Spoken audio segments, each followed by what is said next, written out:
There are occasions when auction viewings actually take on something of the character of a museum exhibition, and I think at Sotheby's in June this year, it'll be one of those great opportunities. Standing alongside the Durkheim collection, we have an extremely strong selection in the various owner part of the sale. Great pop, like the Debbie Harry Warhol painting, great young art that we have, spearheaded by the Chrysophylle painting behind me, as well as very, very strong masterworks by Francis Bacon, like the Crouching Nude from 1961.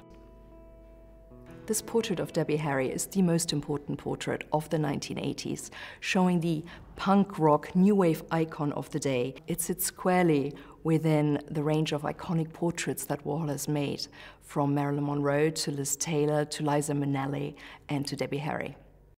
The making of this painting has been documented almost like no other. There's a whole essay written on Debbie coming in for her sitting, also the various Polaroids that were chosen, and from that Polaroid ended up making this amazing, amazing portrait. When he asked her in 1980 to make her portrait, she was very excited. In a recent interview, she told us a little bit about the process. "I was thrilled when he wanted to do a portrait of me. It put me in good company with tins of Campbell's soup, Elizabeth Taylor and Liza Minnelli. I went to the factory where he had a team of people working on his art pieces. It was like a school of painters, all these amazing pictures spread out over the floor. Andy shot Polaroids of me for hours, then chose the one he liked best. I've got a copy of my finished portrait. It's very precious to me and a great keepsake." 1961 really is a very crucial year in Bacon's development. He first treats the female nude subject in 1959, and then there's a cycle of paintings between 59 and 62 of 12 pictures of female nudes, and this one is absolutely at the apogee. It's the only one where you have this extraordinary creature-like formation of the female figure, all crouched up, and it's packed full, typically with Bacon, of art historical references.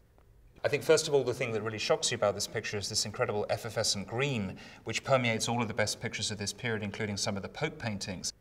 Bacon would famously use the back of a canvas, so in this case you see how the green has really permeated the canvas. To try and help delineate the figure, he's used various different techniques, so you actually have the soaking of the paint, which adds this kind of contour line. He's highlighted very, very kind of particular parts of the body, like this wonderful detail of the forearm, here the buttock, for example, with this much brighter paint. And then finally there are these very, very decisive brushstrokes here, for example. It's a tour de force, it's an extraordinary object, and to stand close to it, one really understands just how specific his technical nature as an artist really was.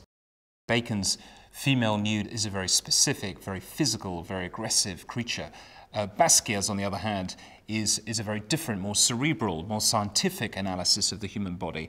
And the painting that we're selling from 1981 is one of the very earliest and most impactful male nude paintings that's ever appeared at auction. In 1981, Basquiat had a moment of real security. He'd set up a studio underneath the gallery of Anina Nosai, who was his gallerist in New York. And it's a period of great productivity, a period of real focus.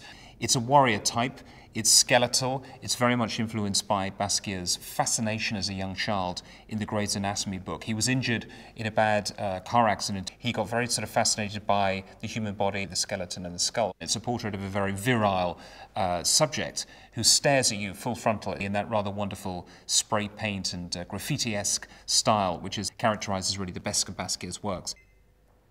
One of the highlights of the sale is Andy Warhol's Campbell's Soup Can Tomato from 1962.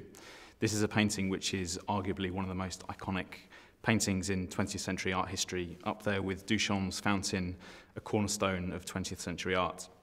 I think it's easy to forget 50 years on and to become desensitized as to just how iconic and iconoclastic it was for Warhol to paint a soup can in 1962. At the time, the New York art world was completely dominated by the abstract expressionists, artists like de Kooning, Rothko, and Pollock, aided and abetted by the influential art critic Clement Greenberg, who had all but mythicized painting, creating something heroic, elevated, and mystical about abstract art. Warhol, by contrast, creates these paintings in an almost mechanical way.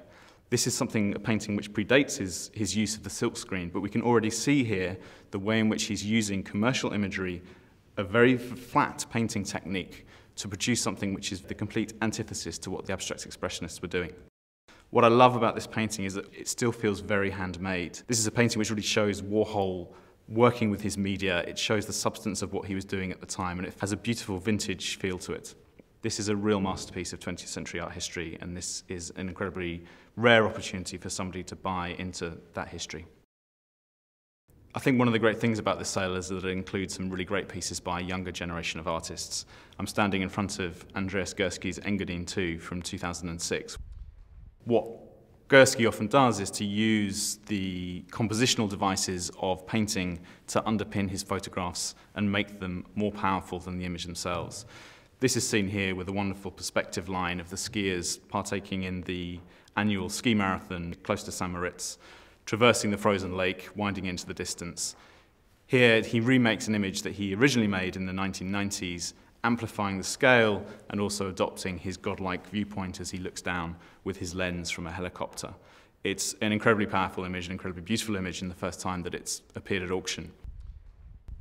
We have 3 great works by Takashi Murakami in the auction, including Super Flat Jellyfish Eyes #1, which is one of the centerpieces of the last great museum survey of Murakami's work, Copyright Murakami, which toured from LA Mocha through to the Bilbao Guggenheim in 2007 to 2009. It's one of the very first appearances in Murakami's oeuvre of the jellyfish eye, which is based on the surrealist style of Salvador Dali and has become one of his most iconic and best-known motifs. It's based on a 6-panel Japanese screen, and I think what Murakami does very successfully is to fuse a really deep understanding of his own cultural heritage with a Western notion of the consumerist society, which is now truly global.